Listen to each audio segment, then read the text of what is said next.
I believe the greatest entrepreneurs out there are the ones that will say, ask me any question, I'll give you an answer. If you want to talk more about it, get on my calendar. And that's what we try to do.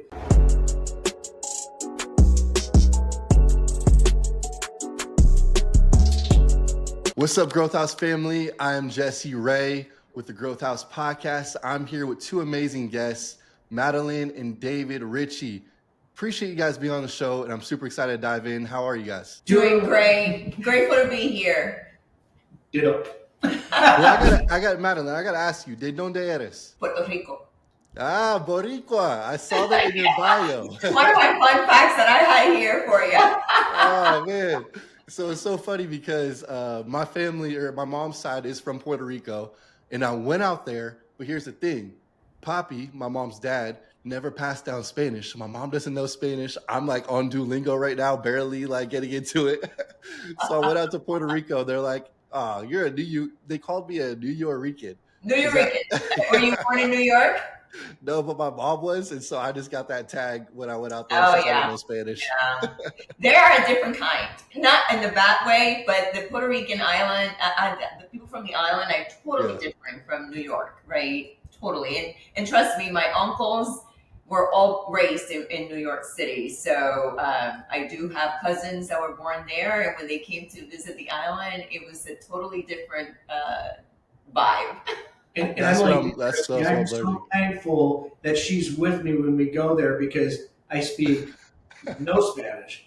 And yet, it's funny, every place I ever go that's, very much they speak, this is what we speak, they will always break down and get into their form of English right along with you. So I'm good.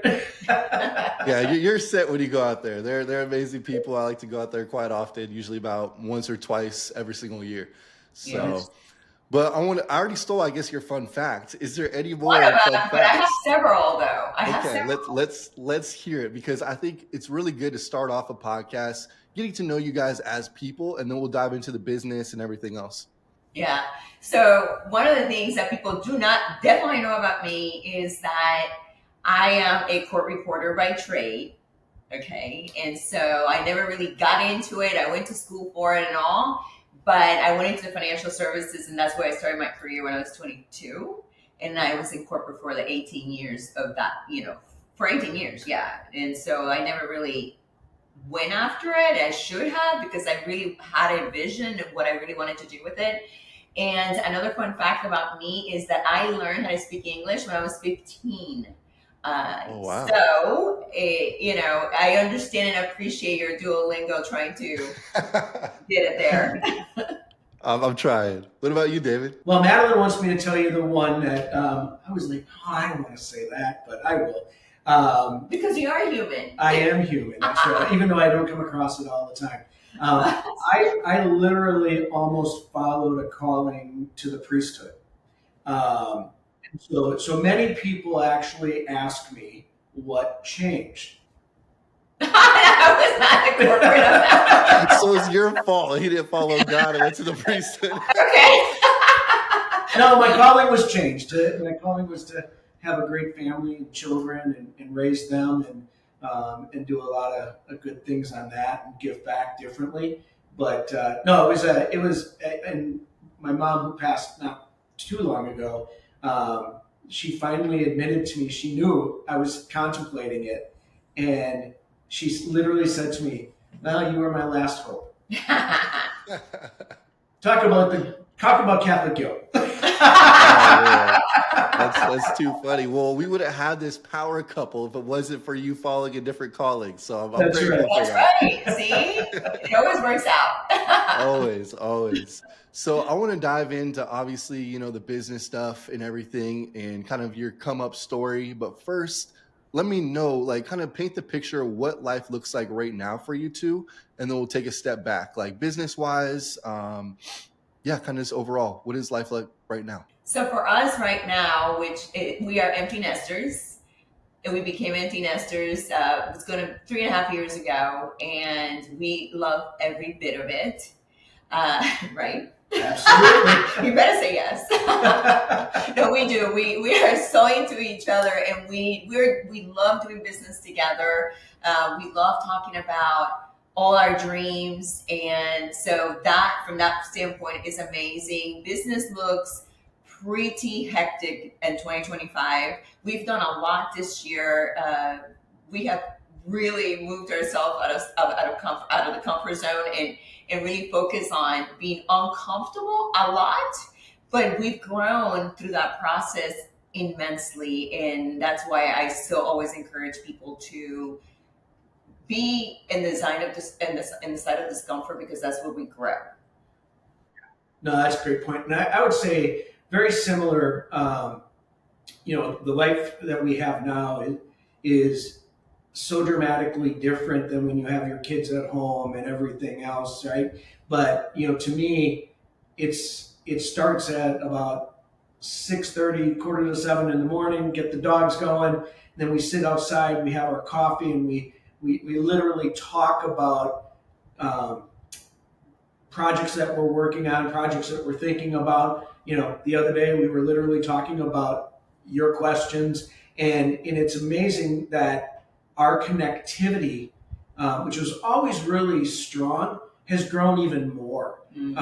Because now it's, we don't have some of the filters of time that happen, right? We're able to really focus on each other, focus on the projects that we want to do, and do them our way, and do them where we are over giving versus, everybody kind of that I see out there tends to, I'll give to this point, and that's just not who we want to be. We really want to give to our audience, but we also want to give back to society, and that's why we've done some really cool things. We were chairs of a gala, and raised about 1.25 million for them, and brought a whole new audience to that organization. And now we're actually kind of in the process of looking for our next one that we want to kind of participate in, because we've been fortunate. And Yes. and fortunate doesn't mean that you make $1 billion. Fortunate means you've lived your life well and you lived it correctly. And it's our time to help those, because others helped us get to where we are. Pretty much, and we are. I mean, we just recently got selected to be, as a dual couple, mentors for a very prominent high school around here. So we are going to be helping aspire entrepreneurs to build their business and go and compete for seed money. So we're really excited about that, and really bring that to the school system. Yeah. That's so exciting. So who's the audience that you serve right now in your businesses? Just so people that are listening to this kind of understand. So what David said earlier was, we new entrepreneurs that they're smart, but they're stuck. They don't know exactly what is it that they need to make their dream, their vision come to life. And so David here, and I'm sure he'll talk a little bit about it, he's building an amazing Cradle to Grape course. And he doesn't call Cradle to Grape, but I call it Cradle to Grape. I compare it to from the very fundamentals to really making the money that you're looking to accomplish. Because the strategy is the same to make $100,000 than to make $1 million, right? It is the tools and resources that you use to get you to the next level that works, and that are different, right? I mean, your mentors, what took you here is not going to take you to the next level. So you need to be able to be comfortable adapting to moving your out of the comfort zone to help and get help from other people. So, but really, our audience is people aspiring to be business owners, entrepreneurs, in covering a scope of not only the tactical, but also the leadership, right? So Madeline, it's funny that we're talking on behalf of the other person, right? Madeline has built a program on leadership that is amazing. And it's dealing with, yes, mindset, but it goes so much deeper. Yes. And she utilizes this amazing report called the Mindset Dimension Report. And we would love to be able to throw a link to be able to access that. It's not a freebie, but it is an amazing report, and I shouldn't be speaking to it because it's not my wheelhouse, but what I've seen it do for her is get to skip over some of the stuff that people think is the area and dive right into this is why you're doing what you're doing. This is how you resolve it, and this is how people interact with you. I mean, it's dramatically different, and a lot of people say, "Oh, it's just a Myers-Briggs." No, it's so not, and it's amazing what it does for her coaching part of the business. But when we do our intensives, Jesse, it's amazing because we actually start with that. And then we get her to what she does is she aligns goals, vision, and values. Yes. And then I come in as more of the strategic, and we kind of then build out, okay, so this is where we're going to go. But we're actually discussing with them their real purpose and really getting to where they want to go. And as you know, with what you built, if you don't have passion and it's not meeting what you really want, right, in longevity in life, then it's a job. Yeah. And you're willing to go just so far.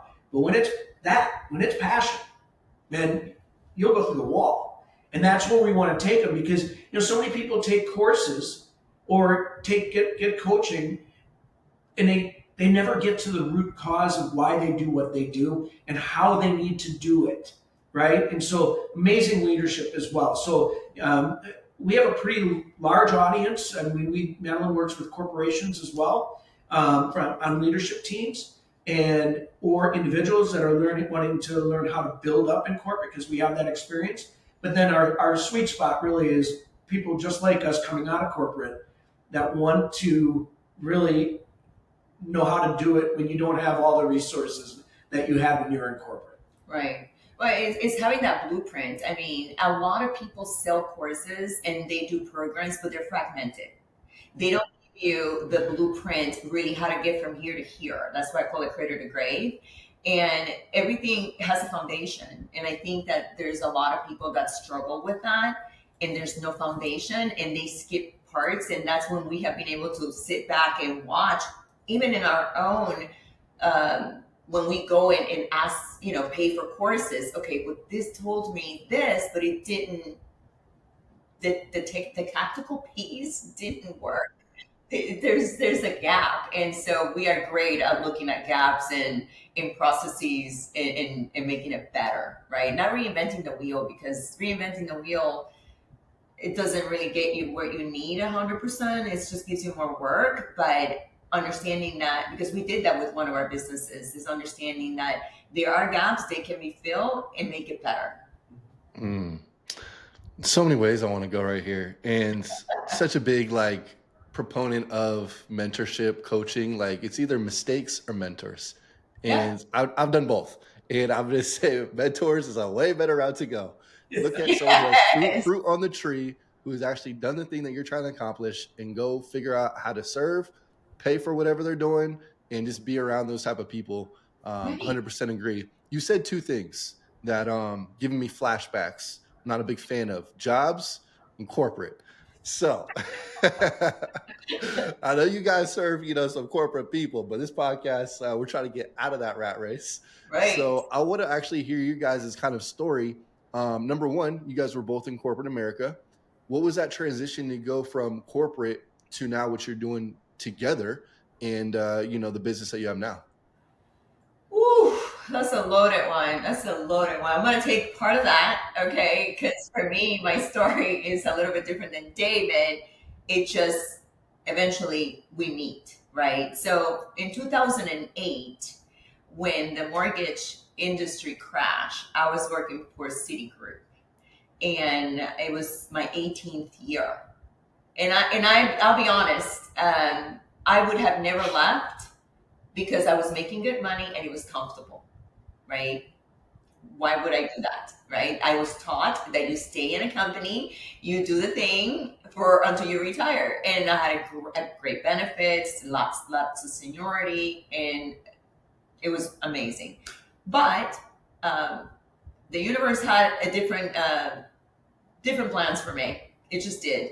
and I got laid off that year. While I could have gone back and look for another job because I had been offered the opportunity, I took the severance. And David here helped me build BNN to where it's at today. And mind you, at the time, I only wanted to just replace my income, just that, right? I didn't have any aspirations. He was making great money. He took care of us, and I didn't have to worry about a thing, right? I didn't want to stay home and be just a mom. I wanted to continue that journey of being self-sufficient, right? And I'm glad I did. We focused and buckled down in this company, and I remember David being the IT, all things for me. And I was a solo entrepreneur, right? I was a solopreneur and trying to navigate and incorporate all the things that I learned at corporate. But what I did, I incorporated those soft skills. And those came to me like a blessing because we were able to grow that business without ever spending a dime on social media or advertising. We focused so much on the customer experience that they were advertising in our behalf. So we grew it to 8 figures without no ever investing any more than what we had to. And I'll let you take the rest from there. Wow, I guess that's the handoff, guys. So for me, it was different. I mean, I was in more senior leadership. So I was making really good money and I had really good bonuses and everything was working for me, right? And, I was like, okay, yeah, you go do your thing, right? And I was in the same industry. So we literally were sweating through that whole downturn in the market. And then we went through the one and, it wasn't as bad, but, then 12 happened and then obviously the pandemic happened, and now we're in whatever we want to call this one. So, it was one of those. But as we were coming through in about 2016, I was in a role that eventually I think they just call it duplicity, and somebody's got to go, and I wasn't the one that stayed, which was actually kind of funny because I had job offers coming at me immediately, and I would interview, and I would come home, and I would tell Madeline, I think I blew that one. Yeah. And then I started realizing what I was doing. I knew I was supposed to go through this process, but I was sabotaging it because I wanted to be like Madeline. I wanted to do it for me, right? And for us. He wanted to be like me when he grew up. That's right. So I literally just said to her, I said, okay, well, and we were talking about starting another business anyway. So I said, well, I'll just come in and I'll just run that one. And, yada, yada, yada. That was our push. And then what really happened for me around that same time, Madeline, for my birthday, got me the UPW with Tony Robbins. Mm-hmm. And I'll be the first to admit, I was never a Tony Robbins fan. I was never... Hopefully he will not hear this podcast. I wasn't done with my statement. Okay. I'm meeting with Dean on Monday, so I won't tell Dean. So I really wasn't. I was never really big on any of kind of self-development. I did what I did. I did it well, and I was good. Fixed mindset, it's called. Yes. But so we were going together, and the first day we went together, and then the next day something happened within one of the businesses, and Madeline didn't go, and I was just like, oh no, I'm not going to go. And then something pushed me, and I went, and I think it was day 2. It was day 2, and day 2 I became a Tony Robbins believer, and day 2 my mind started to shift. And Madeline will tell you, I came home that day, and she could tell. I mean, day one, I mean, Tony Robbins went, I'm not jumping up and down. I'm not doing all this stuff. Day two, I met this group and I'm jumping up and down. I'm all over it. Day three, I was all in, you know? And, you know, He's ready to walk on fire. and so then we did business mastery and some other stuff. And, you know, so that was really the real push for me was Madeline helping me find the value in self-development, also being willing to show vulnerability to ask people for help, which I just never really had to do, or I never did. Probably should have a long time ago. But so that was really the start of our journey. And now we were both aligned because she was already there. And then that's when the magic really happened for us because we started looking at business opportunities differently, less concerned about risk, more concerned about what's the opportunity and how do we grow from there, and understanding that the risk is why there is a reward. If it was easy and there was no risk, well, nobody's going to give you anything for that, right? So to me, that was the real push to my journey, right? Was one, I wanted to be like Madeline when I grew up, and then two, she really got me involved in self-development. Now we read the same books. We have these conversations every morning. Well, 95% of the time, every morning. And it's always about something to move us forward. And so to me, that's our journey. And the cool thing is that, you know, we are so different from perspective standpoint. And although we are so connected and aligned, his perspectives are different than mine. And so we are always challenging each other's thoughts. And I think that's important because there's not only one way, there's many different ways to get to the same destination. And I think we have figured that out, and we get curious and we go down the rabbit hole, and I'll take him with me, or he'll say, no, I'm good. Too deep down there. I'm good here. I'm good. You know, like I am a little bit more open than he is, right? I mean, like, I don't care if you're gonna like me. You're either gonna like me or you're gonna hate me, and I'm good either way. But I am going to give you everything I got, and I am going to tell you that I love exploring different things. And I recently, actually not Tony Robbins, Matt Meltzer, I met this incredible people that do journeys, right? Spiritual journeys. And so I went on my spiritual journey. I met them. I loved them. David interviewed them from a standpoint of, okay, let me see what this is all about before she goes, because I feel called to things. He's more practical. He's like, wait a minute, let me just take a step back here. And so I went in my spiritual journey up in Canada, and I asked him if he wanted to come with me. He says, no, I'm good. And so that's I'm still good. I asked him from time to time, hey, do you really? No, I'm good. So I'm having to, but you know what I love is that he embraces my journey, and he lets me be me, and he doesn't get in the way. He'll ask me good questions and food for thought, right? But then doesn't stop me from doing it or shame me or guilt me. No, he actually embraces it because he helps us all, right? If I am happy doing what I want to do, everybody's happy in my family. So. Well, so you know Puerto Ricans, you know why that is, right? Because I don't need that shoe coming at me. You know the chancleta. You don't want that smoke. That's all I know, David. You probably have already learned. That's too funny. So it's so interesting because when I had Dr. Sean and Lacey, who's friends with David Meltzer as well, they also mentioned like Lacey, for their example, had more of a fixed mindset and not as much of an abundance mindset about money. And Sean was like trying to like help her.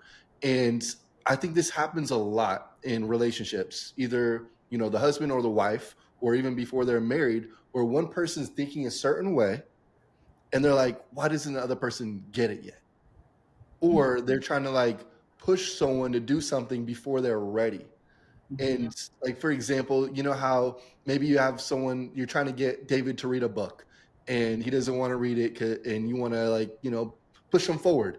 But then Right. someone else will say, hey, there's this good book. And then David comes home with the same book you've been telling him about. He says, oh my gosh, this book has been amazing. You're like, babe, I'm trying to tell you this. Right? Yep. So I see this, That has happened. I see this happen a lot in relationships. And I guess my question is, what is the best way to kind of, obviously you can never push something on the other person until they're ready. But what's the way that you were kind of helping him, like, hey, you wanted to see him on this personal growth journey because you saw how impactful it was for you. So what were you doing to make it a natural thing for David to be like, yeah, I actually want to do this myself now? Well, and that's a great question, because I think that there's a lot of that pushing down your narrative down somebody that's not ready, right? And with David, I have to be very cautious because David will push back. And I let him push back, and then I have to take a step back. First of all, you have to meet them where they're at. Number one, the journey looks different for everyone, right? And so by leading by example of you showing him how happy you are, and what the happiness that one thing brought to your life, he might get curious about it. He might ask you questions. He does. He asks me questions. Okay, so tell me about this and why does it attract you, right? So I invite people to let them be. When they're ready, they will be. But love them just where they're at, and that's so important, right? Because just because you're evolving, as long as it doesn't conflict with him now holding you back, right? Because at that point that there is this gap in growth and acceptance for each other that no longer is going to work, and that's very critical. And so I let him be, and if he gets curious, I'll answer his questions. I'll refer a book and say, well, this is the book that worked for me, or I'll talk about, let me tell you about this book, and this book really brought something home that I didn't realize. And then I start breaking it down, and he's very logical, so he listens to the words that I use, and then he starts bringing it into the way he solves problems in his mind. And then he'll tell me, well, that's logical, and that makes sense. And so he gets curious, and then he'll do it. Like, one of my favorite books is A Happy Pocket Full of Money. And it's about quantum physics and how it works, and what we represent, and things. And so every time somebody asks me about how do I start my journey and things, I say, you know what? I recommend this book. It worked for me. It brought a lot of growth. And, and from there I got curious and started to really look at different things. And that's how I'm here today. And that's what I do with him. But I never, ever make him feel guilty. I never shame him from He still has a fear of a Latina woman, so that's the one thing. Pretty sure I get some of that guilt looking at me. But no, I might say you're being a little judgy, but I would never make you feel guilty, because it's not healthy, right? And it's just not healthy for a relationship to make him feel that, oh, you know less than I do, so stay in the corner. I don't want to talk about this. So. Well, I think one of the things that was really good for us was when I read Rocket Fuel, and really understanding our dynamic differences. And so Madeline would be our visionary, and I would be the integrator. Doesn't mean Madeline's probably of the 5% of visionaries that actually can be an integrator. So, but what I have to remember and what she has to remember is this is our strength, and this is how you have to communicate. And where that really started is when we started working in business together. Because at first it was like, boom, there's friction. I'm doing this. Why are you doing it now? That doesn't make any sense. And then I read the book, and it was like, oh my God, this is you. Oh, this is me, right? And this is what I do really, really well. And so I think it changed It was funny. I'll tell you a quick story. I read a passage in the book, and I just leaned over and I said, "Who is this?" And she looks, "That's me." And I said, "Yes." "And who is this?" "Oh, that's you. And this is how you have to interact together." And so it was, and we've taken that literally in business and in our personal life. Yeah. Not that we ever didn't have good conversations. We've always had good conversations. However, trying to influence somebody, if you're speaking to them if you're not speaking to them in the way they take in data, it's going against the wall. Yeah. And so initially that whole idea would have been met with resistance. But now, because I'm understanding her passion, I'm understanding why she sees that. I still have to put the net down before she jumps off the bridge, but it's okay. But I get why she's jumping, right? Not literally, guys. But but I get why she's willing to take that risk. Yeah. And now she understands too, for me, how I take in that data. And that's exactly right. When we have discussions, I'm calculating, okay, now how do I implement this? Right? Whatever it is. Or how do I, when we met with Gary and Rob, the journeyman, it was interesting. Madeline was asking these questions all up here, right? And I'm going, okay, walk me through the process. And they got it. They got it right away. Okay, so you're protecting. And I said, yep, that's all I do in my life sometimes, is I'm making sure that we are safe, right? And that's not a fixed mindset. It's how I do things to help us. So we've learned how to collaborate. We've learned how to communicate. And to me, whether you read it for business or personal, Rocket Fuel is a really, really good book. It really resonated with me when when I literally saw myself being a disturbance. Okay, when there were situations that he handled, but he handled the way he handles it, and then I came in and I kind of created chaos, and because I wanted to be part of that, and instead of staying in my lane. And then I read the book and I'm like, oh my gosh, that is me. So I am not giving them the autonomy that it requires for them to do their part in order to take care of me, right? To care for what I need. And then it is, let me create. That's what I like to do. I like to create. I like to dream. I like to bring ideas to the table. And then David does an amazing job taking my ideas, sometimes not as quick as I like, but I understand that I give him so much data, because once I get downloads, I got to let it out, because that's the only way I create space for the other stuff that I'm David's like, oh my gosh. Yeah, he's like, wait a minute.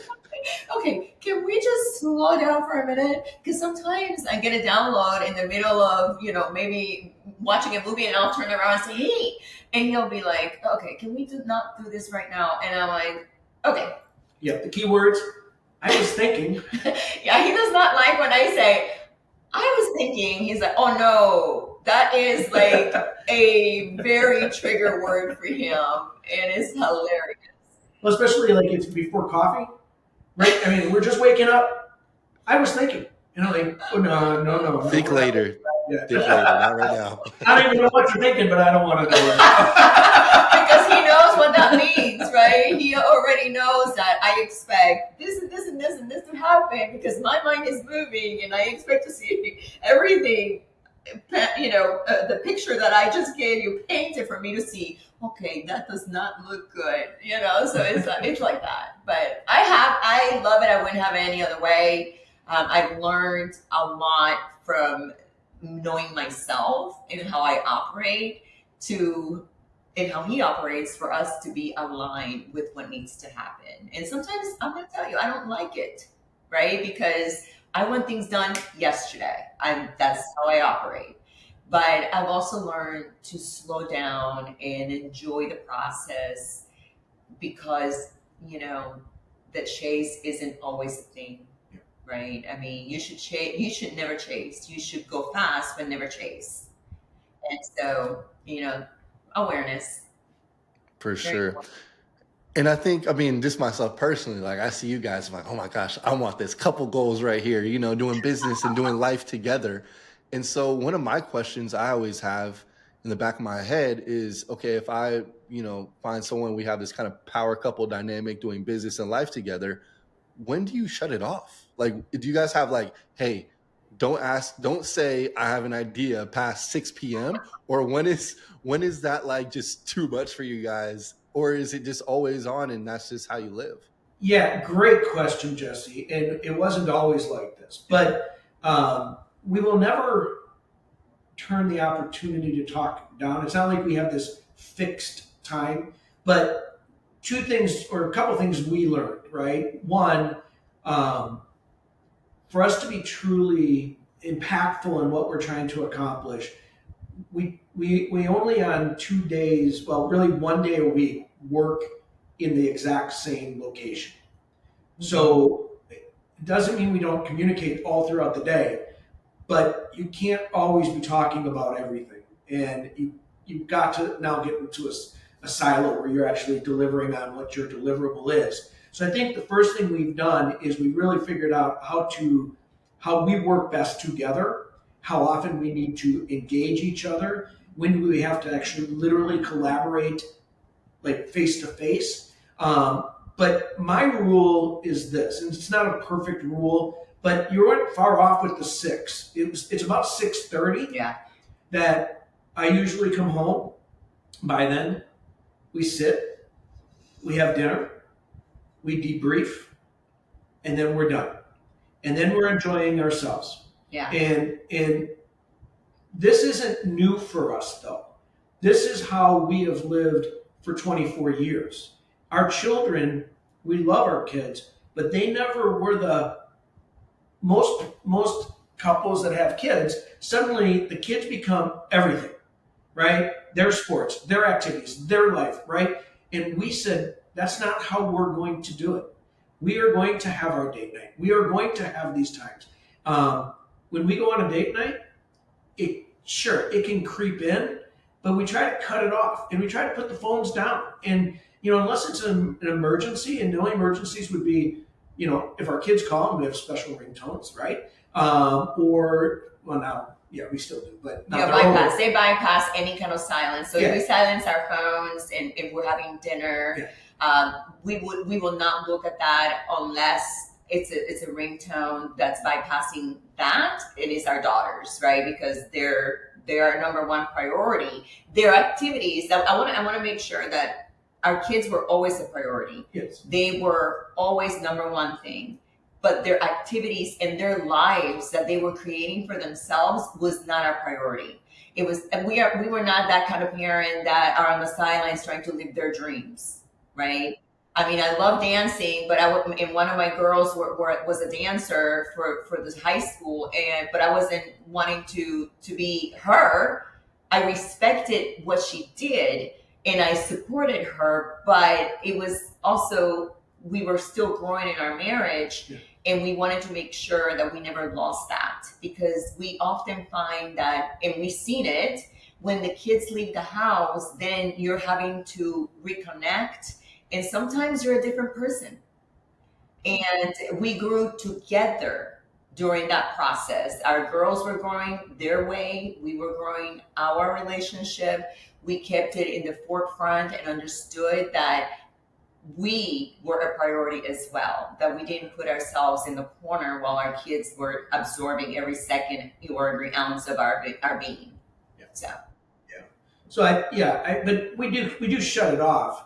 One of the things that we started doing though is realizing that, there's probably 3 hours on a weekend that we should kind of lock in and get prepped for the week and get, some stuff done. But our weekends are our weekends. Yes. And there when we do, well, now we do us a lot more, but that's when we always did us, right? Yeah. Hey, it's the weekend. We're shutting, unless it's a client that's calling but you got people to help you with that, yeah. Right? So, it's really finding the times. It's not that it's going to be 100% of the time. And it's not going to be always that you're going to be able to mitigate stuff happening that you keep work going, but you have to find the time that you're us. And when you do that, everything else seems to blend in pretty nicely. Yeah. Let's stay here. This is so good. I'm loving this. First of all, the whole math is not mathing right now. You're empty nesters. You've been in business for like 20 something years. You both look amazing. Like whatever skincare, I need this routine. So send that over afterwards.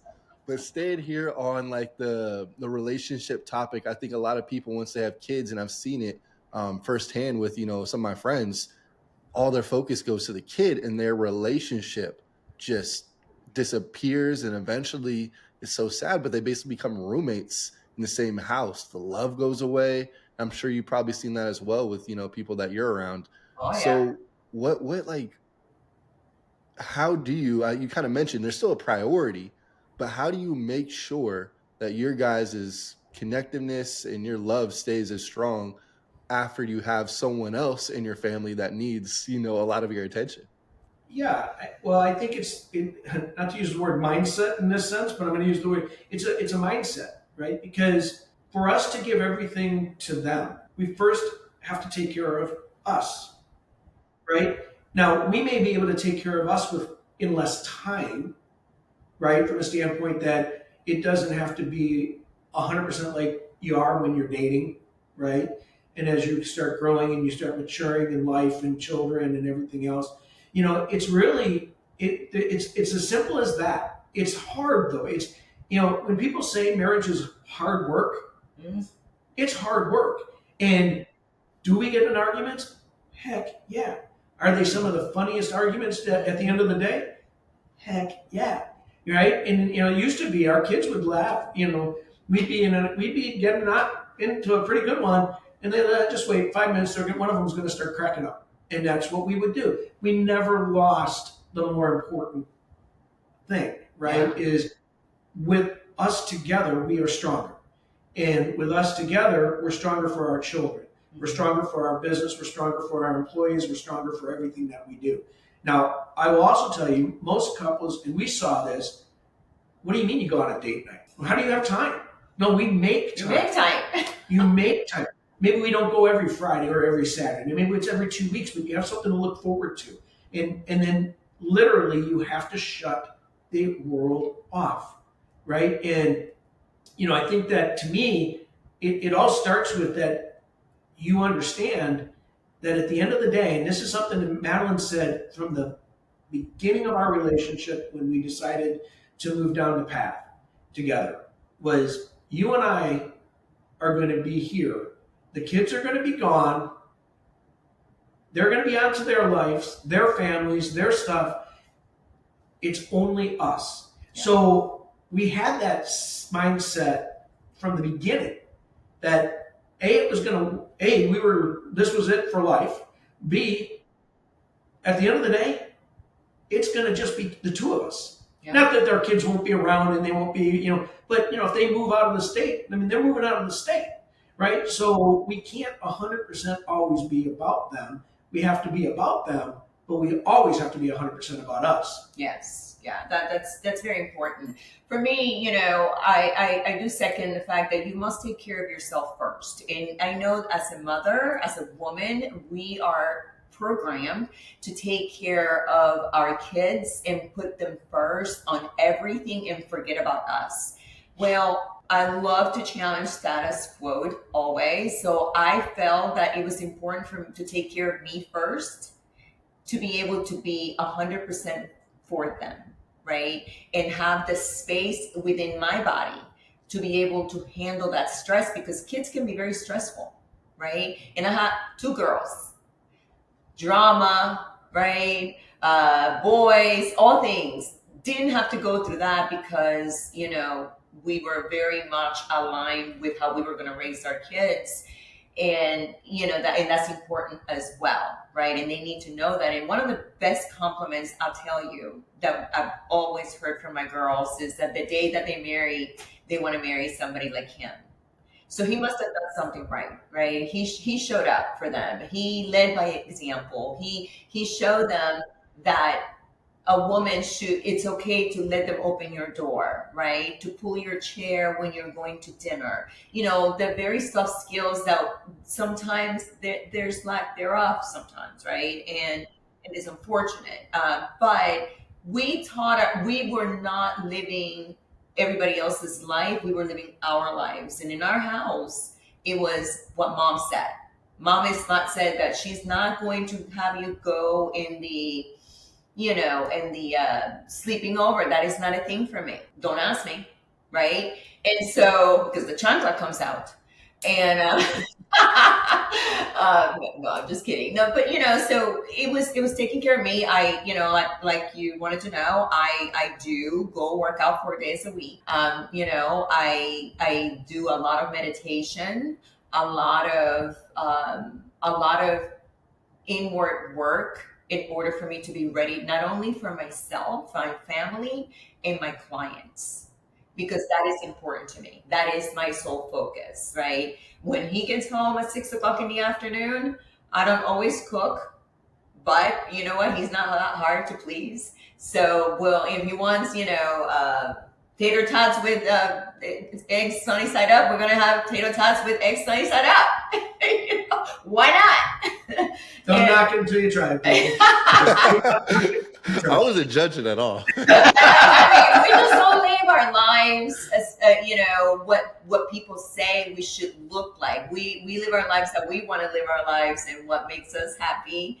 And and we have each other. We lock arms, and we are a very strong force together. We are individually strong, but we are stronger together. So You guys have both mentioned a couple books. What was the book that you mentioned earlier, Madeline? I remember A Happy David. Pocket Full of Money. Say it one more time. A Happy Pocket Full of Money. Okay, and then David, you mentioned Rocket Fuel. Is that correct? Yeah. Oh yeah, I like that one. I love Outwitting the Devil. Amazing. Napoleon Hill. Napoleon Yeah. Hill. Yeah. Oh, it's Amazing. an amazing story. We don't have time to go through it, but it's a little controversial on one aspect of it. But you have to remember, he wrote it in the 30s. Yes. It didn't come out until 2000 because of the Oh, controversy. the controversy. You'll understand if you all But ever the things listen that to he it. wrote about and predicted, amazing. Yeah.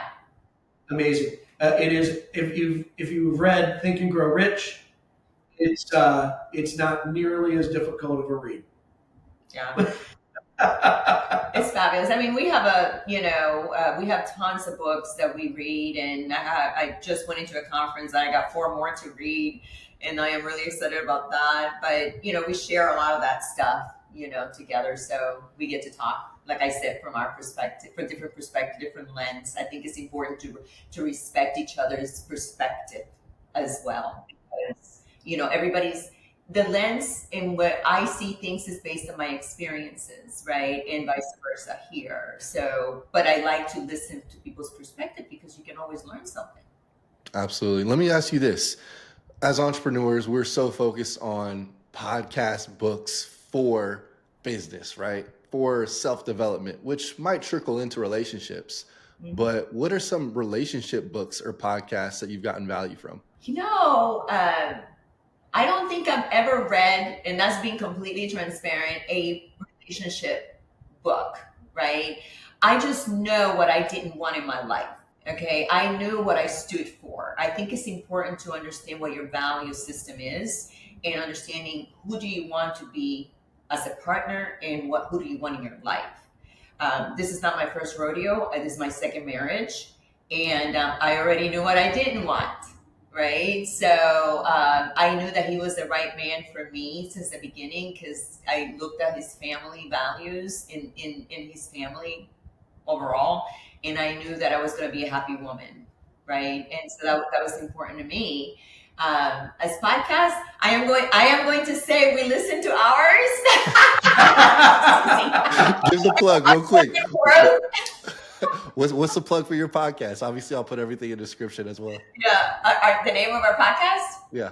Trustedpreneurs. Trustedpreneurs. I love it. Yeah. What is that? What is that Trustedpreneurs? If you had to say, someone asked you, what does that mean to you? What does that mean? It's that we do things with integrity. And we're going to give you everything we got, how we experienced it. And so there's no smoking mirrors here. There's no, we will tell you if we don't know something. We are not afraid of saying that because we were there once, right? And we don't know everything. but we know enough to be called Trustedpreneurs. I think Trustedpreneurs covers a number of different things. And what we really want to do is show entrepreneurs how, if you do it right, and it's more than just making money. It's giving back. It's critical.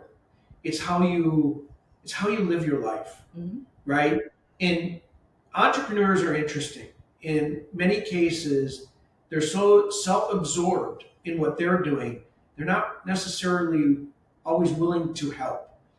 I believe the greatest entrepreneurs out there are the ones that will say, ask me any question, I'll give you an answer. If you want to talk more about it, get on my calendar. And that's what we try to do.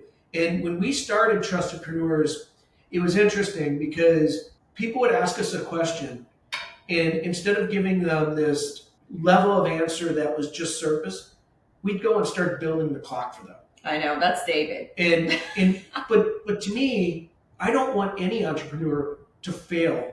And if I know I can help them, I want to, right? And that doesn't mean I don't want to make money either. I mean, that just says, at the end of the day, I want to help people become more successful, right? And if they're stuck, there's a reason they're stuck. And if I lived that stuck once, right? And I can tell you in a 2 or 3 sentence, hey, you know what? You should really be looking at this. Why wouldn't I do that?